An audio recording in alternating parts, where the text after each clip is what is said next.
Welcome to this episode of Horrific History Hauntings. I'm Beth. And I'm Ramie. We're your hosts, here to talk about the stories that the history books ignore. From horrific epidemics and ghostly hauntings to the catastrophes and tragic events that have sickened humanity. Okay, what happened today in history? First, we're going to be talking about haunted theaters today. Oh. Well, I just feel like it's nice to let people know what the actual episode is about before we go into. They see the title.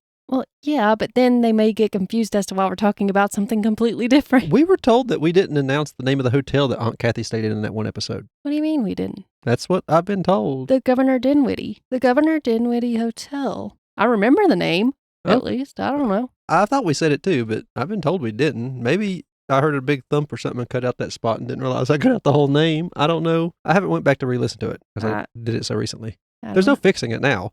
So if that's the case, now you know the name of that place. Oh, I haven't re-listened to that one either, I don't believe. Not since editing, I haven't heard it. Odd. It could just be misinformation. Maybe. I don't know. Well, I mean, we didn't really find much about it anyway. Today in history, the day we're recording is September 8th. A devastating hurricane struck Galveston, Texas on September 8th, 1900, killing over 6,000 people. However, the true death toll was estimated to be as high as 12,000, potentially making it the deadliest natural disaster in U.S. history. It was a big estimated thing from what I understand.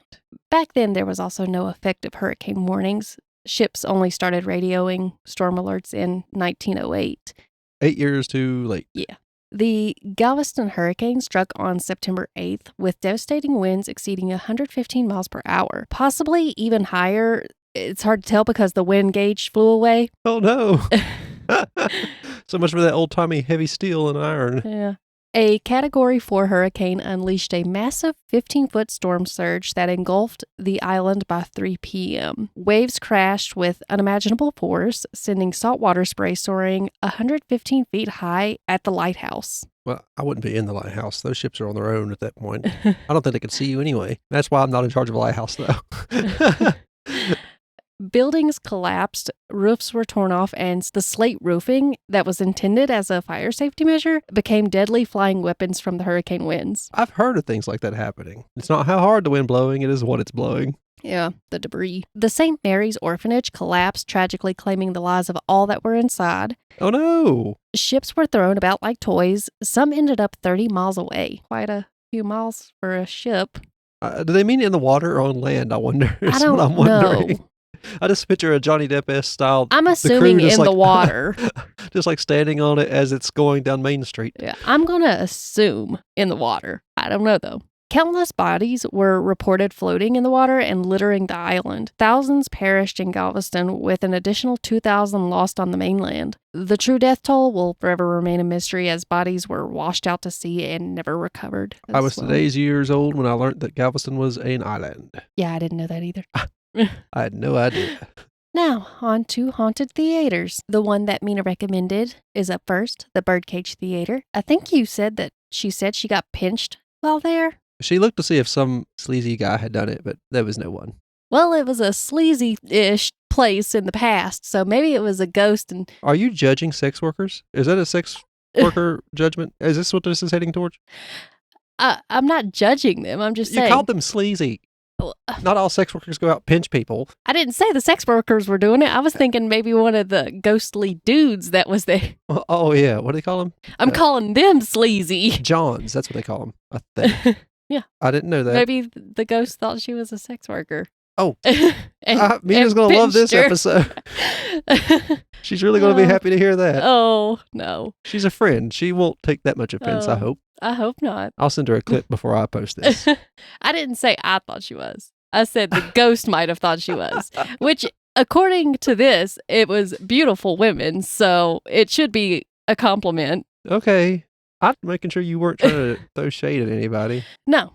The Birdcage Theater is a very old landmark in the historic town of Tombstone, Arizona. It was bought in 1881 by William Bill Hutchinson. The Birdcage Theater was intended to be a venue for wholesome family entertainment. Well, that obviously went down the drain. As well as a place for wealthy ladies to gather. When the wealth started running dry, they... However, the family crowds and wealthy women never showed up. Instead, it was minors who came to the Birdcage Theater looking for different kinds of entertainment. It is called the Birdcage. Yeah. It's like that meme you see of the bad cat or naughty cat cafe, and they had to have a sign outside saying this is not a strip club. I don't know if it had a different name before, but I feel like it did. It's I could be wrong. Rebranding. Yeah, I really don't remember.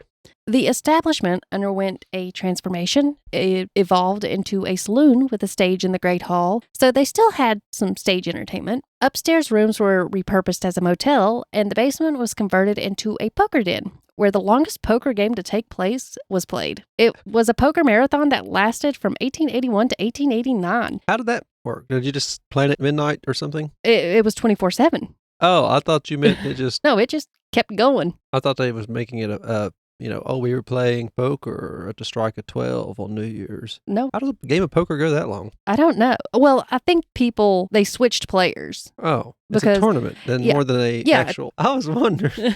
It just never stopped. I don't know that much about poker, but I just don't think I'd be watching it if I thought it could go that far. No, I don't think I would have enough money to play that much either. It's believed that about $10 million was transferred during this game, 10% of which went to the Birdcage Theater itself. And it also mentioned that it would take about a week after a person paid the $1,000 fee pretty much to get in. It would take about a week before they could actually get in to play. So the theater became a brothel. Why not? The painted ladies is what was used most often, as well as women of the night or ladies of the night would entertain clients in private boxes that hung from the ceiling. That must not be that private if it's called the Birdcage. It was Arthur Lamb who later called these balcony boxes bird cages, and he said that the women's revealing feathered outfits reminded him of birds. In the 1880s, it was open 24/7 and was used as a theater, opera house, saloon, casino, and a dance hall, and became a pretty wild place, which helped to cause the 140 bullet holes in the walls and ceiling from at least 16 shootings that occurred in the building. People get mad about certain things, and I'd say money, alcohol, and romance. Jealousy. Yeah, so... everything that you could imagine could go wrong in a place like that, that's probably what those are for. Yeah. It's said that 26 people died inside the building from gunfights, stabbings, or by taking their own life. The town exists because Ed Shefflin found silver there, even though soldiers warned him it was dangerous Apache territory. He didn't listen, and he did find silver, which brought in more miners, and Tombstone was born. Great name. He died in 1897 and was buried near the town, which was his last dying wish. Fair enough. You helped found it pretty much, right? Yeah. As a town. Yeah.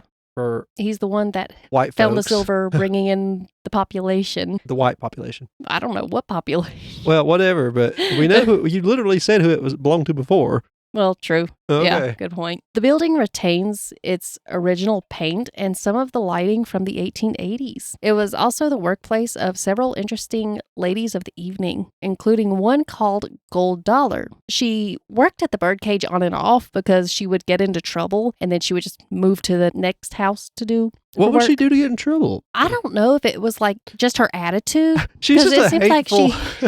it seemed like she had a bit of an attitude because there was also a woman named Margarita, or some sources said Marguerite. I like the name Marguerite better than Margarita. Well, we're going to call her Margarita because most of them said Margarita, but some of them said Marguerite. I'm assuming the actual name was Marguerite. And they might have called her Margarita. I don't know. We can make all kinds of stuff up about this. I don't know. She was described as a beautiful Mexican woman who had recently started working at the Birdcage. At this time, Gold Dollar was working elsewhere. A frequent gambler at the Birdcage was a man named Billy Milgreen. He caught the eye of Marguerite, which caused Gold Dollar to become jealous. So, fueled by rage, Gold Dollar confronted Marguerite, or Margarita, at the Birdcage. She threatened her life if she continued her involvement with Billy. A few days later, when Margarita was sitting on Billy's lap, someone informed Gold Dollar. How dare he? So in a fit of fury, she stormed in with a stiletto in hand. Some said that she pulled it out when she got there. She stabbed Marguerite right there in front of a full house, all these witnesses. It was said in some sources that she even tried to cut out her heart. It seems a little excessive, but... yeah, a little bit. Upon hearing that the marshal was coming, Gold Dollar fled the scene. She raced up the stage stairs, down the backstage stairs, and through the poker room, and then out the back door. Although she was arrested across the street, the murder weapon was missing. She didn't get that far? No. What a scene she's causing. Didn't get but next door. And there's only one marshal. That's why I feel like she was a very dramatic person with a bit of an attitude causing problems, and that's probably why she had trouble keeping jobs.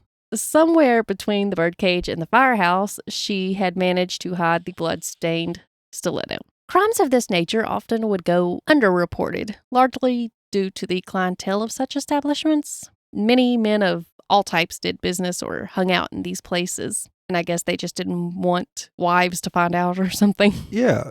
Once it gets into public, everybody has to know who's Scandal. there. Yeah, scandalous. Without the murder weapon, Gold Dollar was told that she could leave town and she would face no charges. She and Billy took off together and disappeared into the night. Wow, she won him after all. I wouldn't have went anywhere with her. I wouldn't want to be camping out in the middle of nowhere with her either. You just stabbed a lady. 2 days later, somebody comes back, there's a dead guy of his heart missing out there in the woods. Billy did eventually return months later, but Gold Dollar never did. Yeah, murder charges. That's a pretty good reason. You got off free. Yeah. And, I mean, all you have to do is avoid one town. Need to imagine who she's out there tormenting now, or was. She just moved to the next place to start tormenting them. I'd like to know what happened to her, though. That sounds like the kind of place where you else? know to respect everybody's personal space and boundaries, unless, of course, there's been money exchanged. And you know not to do anything because you could get shanked. But this girl is just doing what she was paid to do, I'm guessing. And Gold Dollar is like, I run this show. Even though I don't work here anymore. Yeah, I've never been to a place like this, really. So I can't really... Wow. I'm sure it's a lot more regulated now in the places where it's legal. I've never been to an illegal one either, so I have no idea about that. Probably the kind of place where you don't want to get in somebody else's space without making sure first, too. Disrespect. No matter where you're at, that's probably going to get you far. Marguerite was buried in Boot Hill Cemetery, where her grave remains today. People say they sometimes smell cigars and whiskey even when no one's around in the Birdcage Theater. They say they've seen ghosts of women and cowboys, and visitors claim to still catch glimpses of Margarita dressed in a very little clothing. Scantily clad. Gold Dollar stiletto was found a century later behind the Birdcage Theater and is now on display there. There's a story about an old poker chip that would mysteriously appear and disappear as well. Was it platinum? I don't know. Okay. It would suddenly show up and then vanish without a trace. And to keep it safe, they started locking it in a safe. But it still managed to disappear and then reappear later. Maybe you should just grab it and spend it. And then where would it reappear? Just random places? I don't know. If it always reappeared at the same place, it'd be like the endless coin purse. It seems to be a hotspot for paranormal activity. Visitors and staff have reported a range of eerie experiences, from laughter and loud conversations that echo from empty spaces, as if parties and shows are still going on. The sound of dice rolling and shuffling cards has been reported as well, and the piano has been known to be heard playing on its own. I thought that was a gimmick, like they have a thing inside that makes them play. I think some of them do. I called them the auto pianos, but I don't know what they were really called. I don't know. And some people report singing as well when nobody's on stage. It's a creepy place. I would love to go to places like this to really just kind of check it out. I'm not a huge Western fan, but I did like New Vegas, which is Western enough, you know? I like a good spooky place. Yeah. Stagehands have been seen moving around the stage. Cowboys are seen lingering near the bar, and ladies of the night are seen in flowing dresses dancing through the rooms. A frequently sighted apparition wanders in the building in a white gown and bonnet. She's probably hunting for her husband. She is described as elegant and wealthy, and looking out of place in a rough town like Tombstone. Yeah, she's hunting for her husband.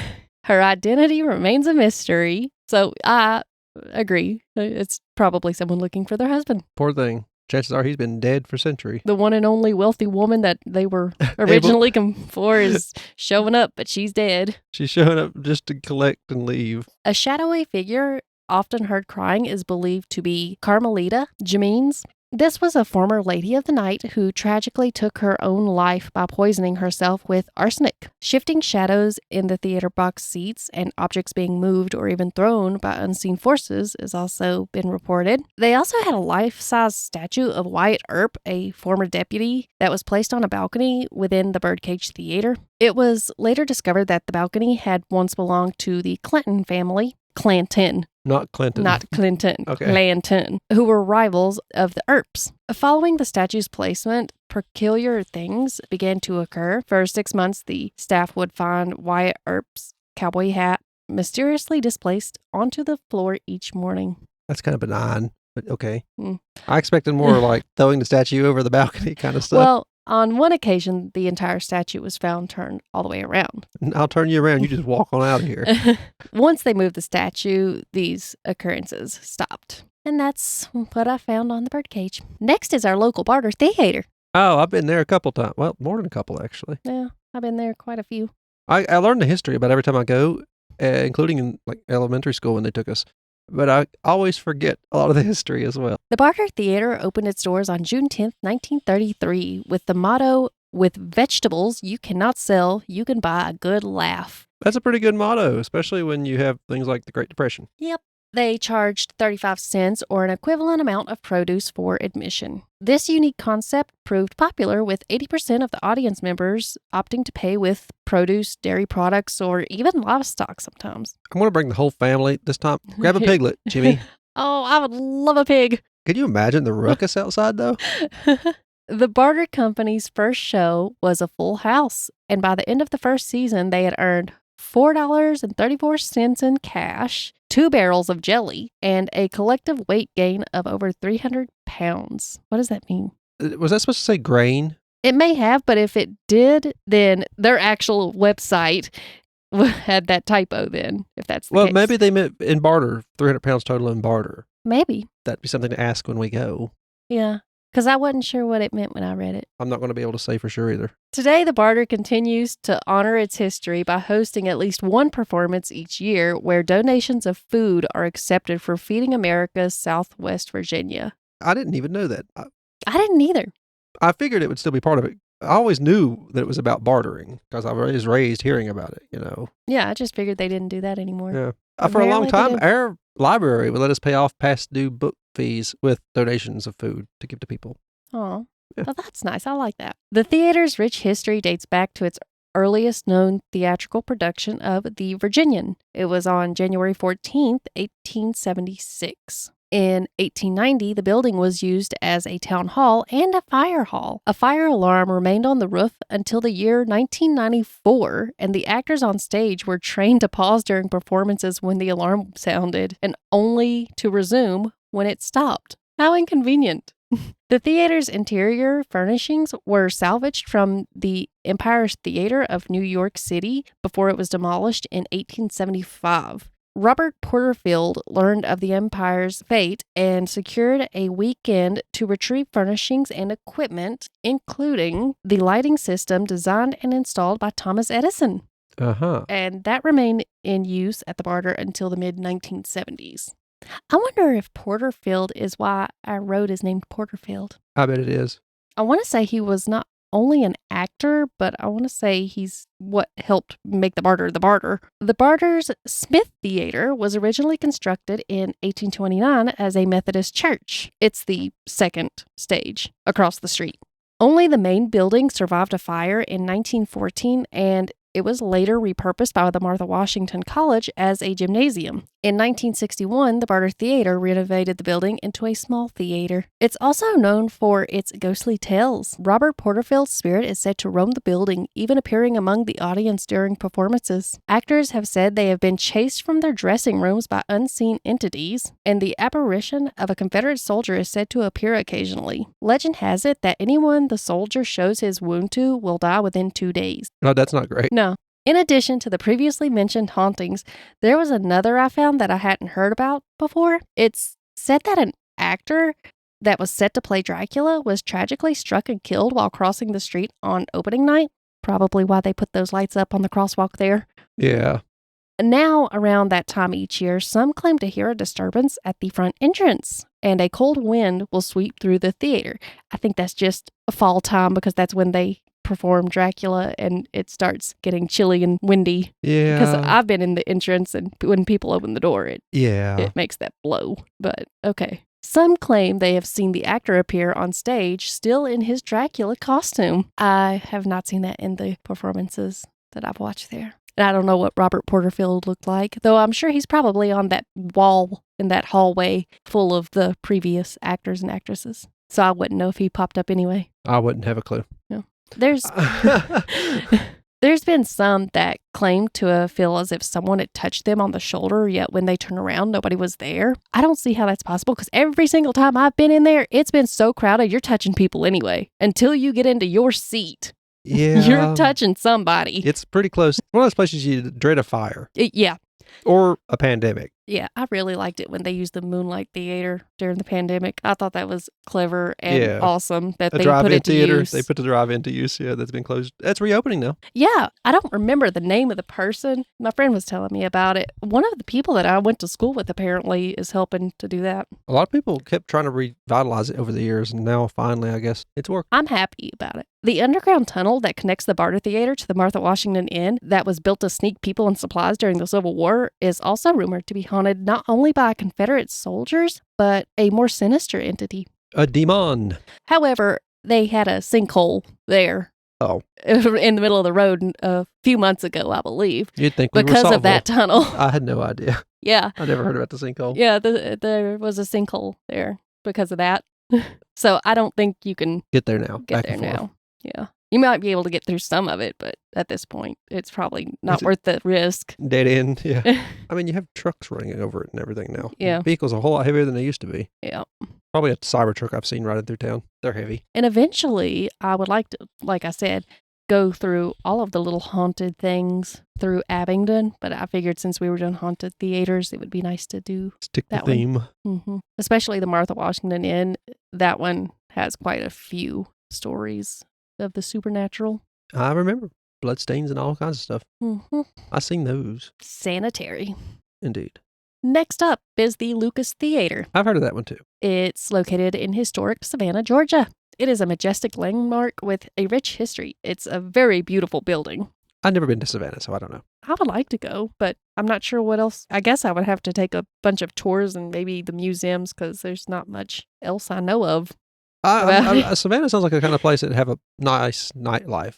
Yeah, I guess. I don't know. I could be wrong. The Lucas Theater opened in 1921 with the efforts of Arthur Lucas and the architect C.K. Howell. The grand opening night featured Camille and Hard Luck, and it quickly became a beloved destination for Savannah's moviegoers. However, the theater's doors closed in 1976. That was still a pretty good amount of time. Mm-hmm.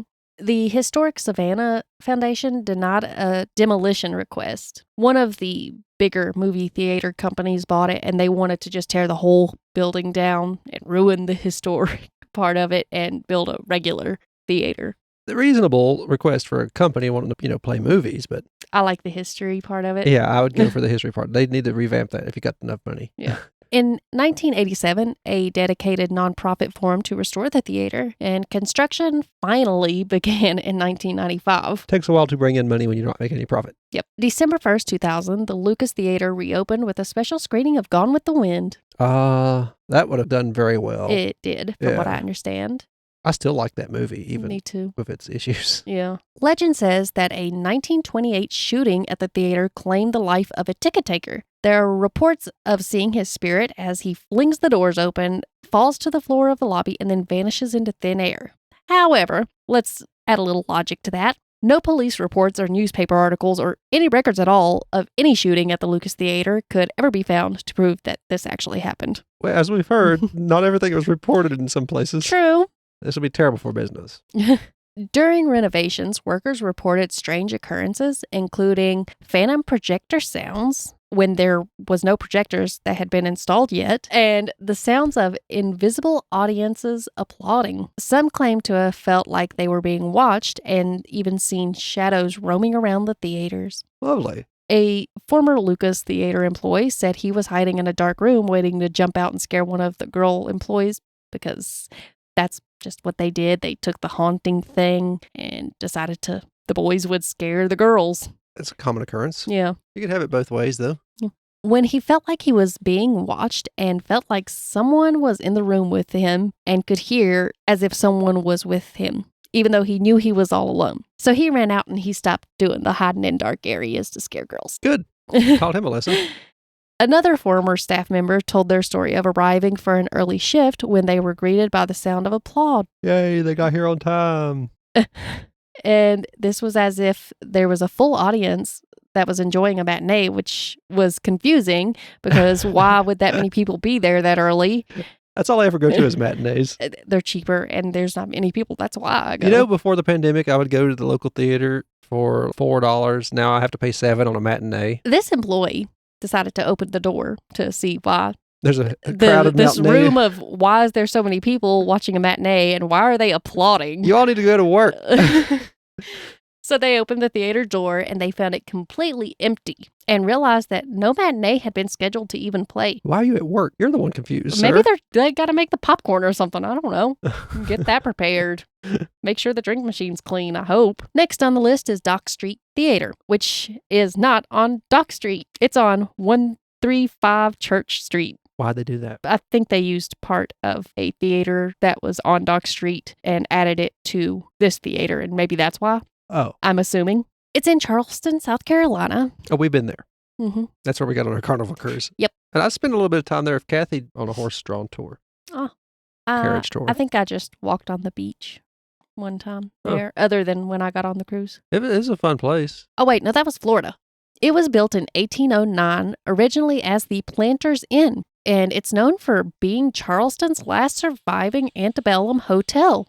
I've heard of Antebellum Hotel, but I don't remember what it is. A hotel building that was constructed before the American Civil War. Oh, well, I guess it is old. 1861. But it says it was built in 1809. Before the antebellum timeline. The inn closed in the 1930s, was abandoned, and then it fell into disrepair. However, the city of Charleston, working with the Works Progress Administration, initiated a restoration project. During this, they attached a structure to the rear of the hotel that was from the city's first ever theater located on Dock Street. It was completed with an auditorium and stage into the original hotel building, the rear of it.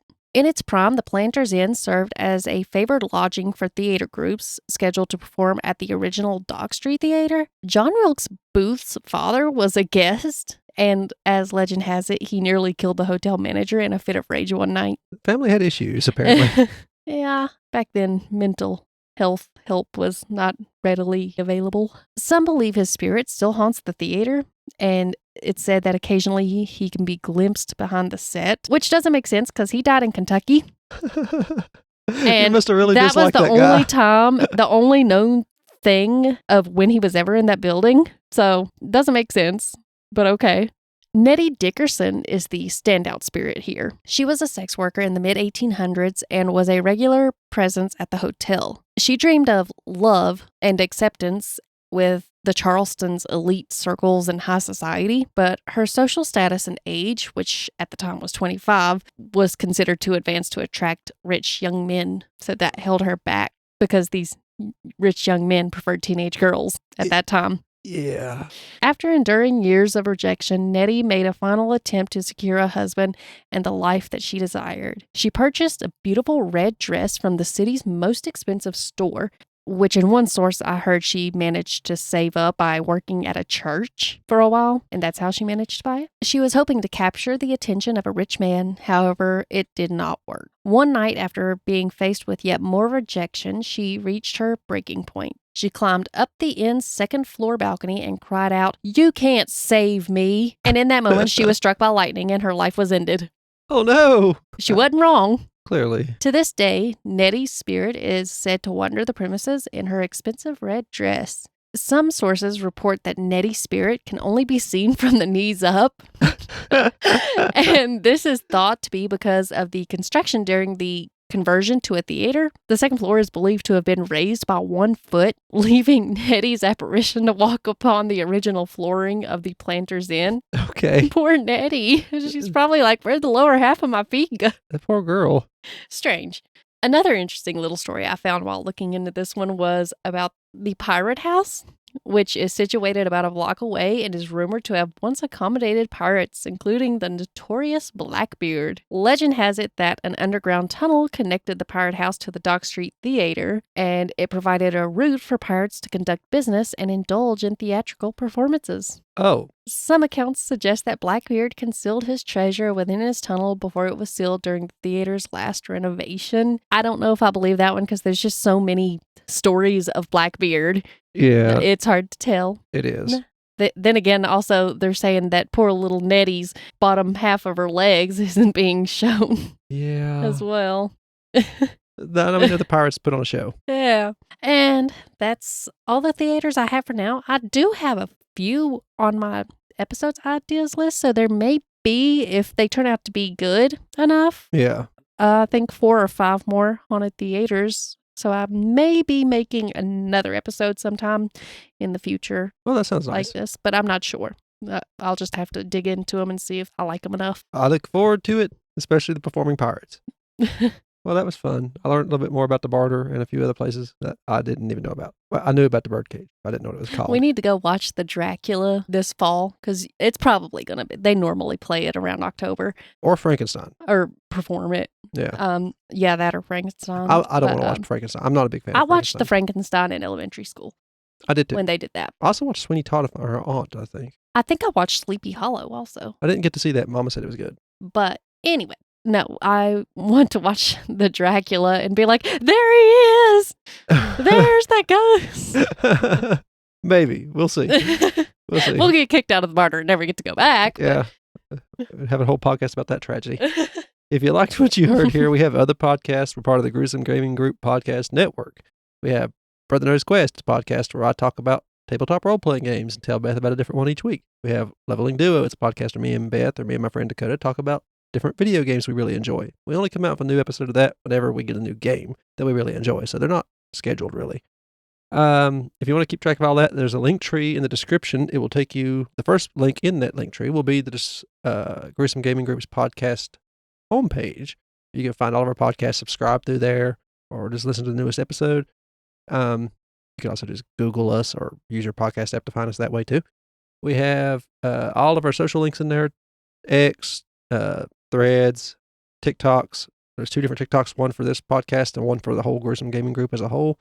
You can reach out to either one of those, leave a message or comment if you have an idea of something we should do or just want to say hi. Or you can use the email down below the Linktree link, and either of those will take you to, either of those you can reach out to us that way. Please keep leaving reviews and stars. Pocket Cast now allows you to leave star reviews. I don't think you can write out one.